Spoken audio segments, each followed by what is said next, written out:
غوث اعظم دریائے دجلہ کے کنارے سفر فرما رہے تھے، خادم ساتھ میں تھا۔ اچانک ایک عورت کے رونے کی آواز آئی۔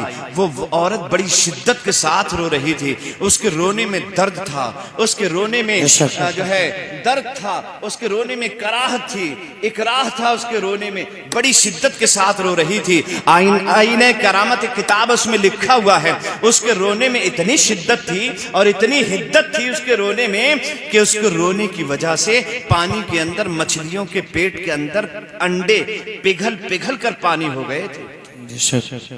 اتنی شدت سے رو رہی تھی وہ، اس کے رونے سے مچھلیوں کے پیٹ کے انڈے پگھل پگھل کر پانی ہو گئے تھے، اتنی شدت سے وہ عورت رو رہی تھی۔ غوث اعظم نے فرمایا، خادم ذرا تفتیش حال تو کرو، یہ نبی کا امتی کیسے رو رہا ہے؟ یہ میرے نبی کی امت کی ایک عورت کیوں آنسو بہا رہی ہے؟ بغداد کی رہنے والی یہ عورت کس لیے رو رہی ہے؟ اس کے رونے میں اتنا درد ہے، میرا دل تڑپ گیا ہے۔ عبد القادر جیلانی بے چین ہو گیا ہے، اور غوث اعظم جب بے چین ہو جائیں تو کوئی نہ کوئی راستہ ضرور نکل آتا ہے۔ خادم سے فرمایا، جاؤ پوچھ کر آؤ کیا بات ہے، یہ عورت کیوں رو رہی ہے؟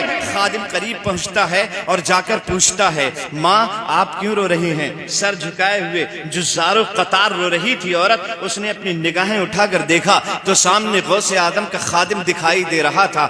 عرض کرنے لگی، بیٹا یہ کوئی نئی بات تھوڑی ہے کہ آج میں یہاں رو رہی ہوں۔ دریائے دجلہ کے اس کنارے پر میں 12 سال سے روزانہ آتی ہوں، اور روزانہ جب تک دل بھر کر رو نہیں لیتی ہوں اس وقت تک مجھے چین نہیں ملتا ہے، مجھے سکون نہیں ملتا ہے۔ میں روز آتی ہوں اور روزانہ روتی ہوں، کوئی آج نیا معاملہ تھوڑی ہے۔ غوث اعظم کے خادم ارشاد فرماتے ہیں، آخر وجہ کیا ہے، تاریخ کیا ہے، معاملہ کیا ہے؟ آپ 12 سال سے جو روتی ہیں اس دریا کے کنارے اور دریائے دجلہ کے اس پنگھٹ پر آ کر روتی ہیں، رونے کی وجہ کیا ہے؟ تو وہ عورت کہنے لگی، بیٹا جب تم پوچھ ہی رہے ہو تو سنو، وہ دن مجھے اچھی طرح یاد ہیں۔ عین جوانی کے عالم میں میں سہاگن سے ابھاگن ہو گئی تھی۔ اچانک میرے شوہر نے مجھے خیر بات کہہ دیا، میرے شوہر کا انتقال ہو گیا اور جوانی کے عالم میں بیوہ ہو گئی، لیکن میرے شوہر کی ایک نشانی بیٹے کی شکل میں میرے پاس موجود تھی۔ اسے میں نے اپنے سینے سے لگایا، اپنی زندگی کا سرمایہ سمجھتے ہوئے اس کی پرورش کرنا شروع کر دی۔ میں گھر گھر جاتی تھی، محنتیں کرتی تھی، مزدوریاں کرتی تھی، مشقتیں کرتی تھی، لوگوں کے یہاں خدمتیں کرتی تھی۔ اس سے جو حاصل ہوتا تھا وہ میرے بچے کا ذریعہ معاش بنا کرتا تھا، اور آخر کار ان فوان شباب کو میرا بچہ پہنچنے لگا، میرے بچے کی نشو و نما ہونے لگی۔ دیکھتے ہی دیکھتے میرا نوجوان ان فوان شباب کو پہنچا، وہ کڑیل خوبصورت نوجوان 18 سال کی عمر ہو گئی۔ میں نے اپنے بچے کی شادی کرنے کی خواب دیکھنا شروع کر دیے۔ بڑا حسین تھا میرا شہزادہ، بڑا پیارا تھا میرا شہزادہ۔ میں صبح کو اٹھتی تو آنکھیں اسی کا چہرہ دیکھ کے آنکھیں کھولا کرتی تھی، اور جب سوتی تھی تو اس کا چہرہ دیکھ کے آنکھیں بند کیا کرتی تھی۔ وہی تو میری زندگی کا اکلوتا سہارا تھا۔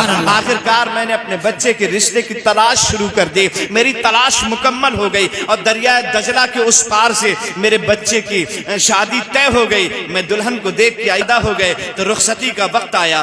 ہزار ناز و انداز کے ساتھ میرے بچے کی دلہن کو اس کے گھر والوں نے رخصت کیا، اور رخصت کر کے میرا بیٹا دلہن کو لے کر باراتیوں کے ساتھ میں گھر واپس آ رہا تھا۔ دریائے دجلہ کو پھر عبور کرنا تھا، لیکن ایسی اچانک طوفانی آئی۔ کشتی میں بیٹھ کر جیسے ہی بارات بیچوں بیچ میں پہنچی، کشتی بھمر میں پھنس گئی۔ طوفانی آئی، لہریں آئیں، موجیں آئیں، ان موجوں کے طوفان میں بھمر میں کشتی پھنس گئی، اور دیکھتے ہی دیکھتے کشتی غرقاب ہو گئی۔ میرے شہزادے کی میں بارات کے دولہا دلہن یہیں غرق ہو گئے۔ یہ 12 سال پہلے کی بات ہے۔ میں روزانہ آتی ہوں اور دل بھر کے اپنے بچے کو یاد کر کر کے رویا کرتی ہوں۔ میں نے تو صحیح سے اپنی دلہن کو کچھ کھلایا پلایا بھی نہیں، وہ تو میرے گھر بھی نہیں پہنچ پائی، اس سے پہلے ہی اس دریا میں غرقاب ہو گئی۔ میرے بچے کے ساتھ ساتھ بغداد کے اور بہت سارے لوگ جو باراتی بن کے گئے تھے وہ سب اسی دریا میں غرقاب ہو گئے۔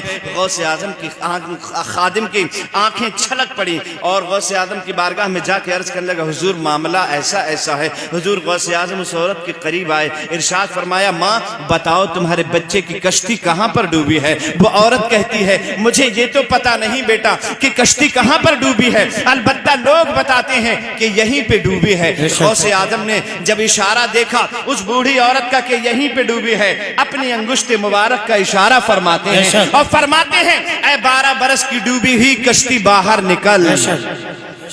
نعرہ تکبیر، نعرہ رسالت، نعرہ غوث، مسلک اعلی حضرت، جشن غوث الورا، جشن غوث الورا، نعرہ تکبیر۔ اے 12 برس کی ڈوبی ہوئی کشتی باہر نکل، لیکن کشتی باہر نہیں نکلتی ہے۔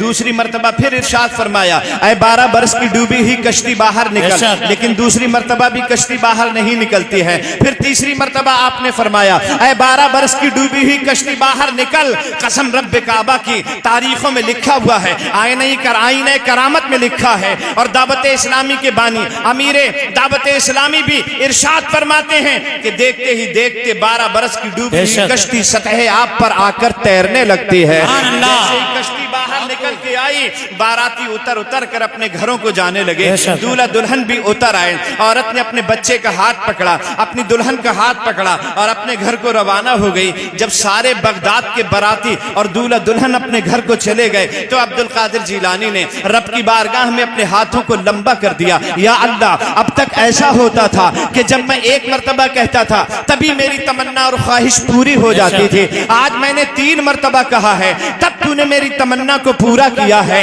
آواز آتی ہے اے عبد القادر جیلانی، اگر ہم چاہتے تو پوری کائنات کو ایک لمحے میں پیدا کر سکتے تھے، لیکن ہمارا یہ اصول ہے ہم نے پوری کائنات کو 6 دن میں بنایا ہے۔ جب تم نے پہلی مرتبہ کہا تھا تو ہم گوشت اکٹھا کر رہے تھے، جو گوشت دریا کے جانور کھا گئے تھے، دریا کی مچھلیاں کھا گئی تھی۔ جب تک تم نے دوسری مرتبہ کہہ دیا ہم نے باراتیوں کو سجایا، دولہا دلہن کو سجایا، جب تک تم نے تیسری مرتبہ کہہ دیا اور ہم نے کشتی کو باہر نکال دیا۔ نعرہ تکبیر، نعرہ رسالت، نعرہ غوث اعظم کی کرامت، نعرہ تکبیر، نعرہ رسالت۔ ماشاءاللہ بہت خوب۔ تاجدار اہل سنت کہتے ہیں جو تم سے نہ مانگیں تو پھر کس سے مانگیں؟ بے شک، جو تم سے نہ مانگے تو پھر کس سے مانگے؟ کہیں اور بھی ہے گلی غوث اعظم۔ واہ، جو ڈوبی تھی کشتی وہ دم میں نکالی، جو ڈوبی تھی کشتی وہ دم میں نکالی، تجھے ایسی قدرت ملی غوث اعظم۔ بہت خوب، ماشاءاللہ۔ ہمارے یہاں جو بھی ہے، جو بھی بزرگ ہے ہمارے یہاں لاجواب ہے۔ بے شک، بہت خوب، جو بھی بزرگ ہے وہ لاجواب ہے۔ جلدی بولو، لاجواب، لاجواب ہے۔ جواب کہیں نہیں ہے، پوری دنیا وہابیت کے پاس ہمارے بزرگوں کا جواب نہیں ہے۔ بے شک، اور بزرگ تو بد مذہبوں میں ہوتے ہی کہاں ہیں؟ جلدی بتاؤ، بزرگ جو ہوتے ہیں وہ تو سنیوں میں ہی ہوتے ہیں، پائے جاتے ہیں۔ بے شک، ٹی ٹی ایس میں بزرگ ہوتے ہیں، اور کہیں تمہیں نہیں ملیں گے۔ کسی کے بزرگوں کی قبروں میں اتنے بڑے بڑے چھید ہیں جس میں سے سانپ نکلتے اور جاتے اور آتے۔ ہاں جا کے دیکھیں مولوی اشرف علی تھانوی کی قبر میں، سانپ نکلتا ہے گھستا ہے، نکلتا ہے گھستا ہے، سانپ کے رہنے کی جگہ ہے۔ اور دیکھو امام احمد رضا، بے شک، بہت خوب، کیا بات ہے نہیں؟ کیا شان ہے اعلیٰ حضرت کی۔ بے شک، بولو، پیچھے دشمن پڑے تھے پڑے رہ گئے، جی، پیچھے دشمن پڑے تھے پڑے رہ گئے، پھر بھی جھنڈے رضا کے گڑے رہ گئے۔ بہت خوب، پیچھے دشمن پڑے تھے پڑے رہ گئے، پھر بھی جھنڈے رضا کے گڑے رہ گئے۔ چھوٹا کرنے کی لوگوں نے کی کوششیں، اعلیٰ حضرت بڑے تھے بڑے رہ گئے۔ بہت، بے شک، کیا بات ہے۔ بعد مرنے کے میرے دوست اتنا کام کر دینا، بعد مرنے کے میرے دوست اتنا کام کر دینا، بے شک، بعد مرنے کے میرے دوست اتنا کام کر دینا، میرے رخسار پر میرے نبی کا نام لکھ دینا۔ بعد مرنے کے میرے دوست اتنا کام کر دینا، میرے رخسار پر میرے نبی کا نام لکھ دینا، اور بھگانا ہو اگر نجدی وہابی دیوبندی کو تو دروازے پہ بس احمد رضا کا نام لکھ دینا۔ نعرہ تکبیر، نعرہ رسالت، عشق محبت، عشق محبت، نعرہ تکبیر، نعرہ رسالت۔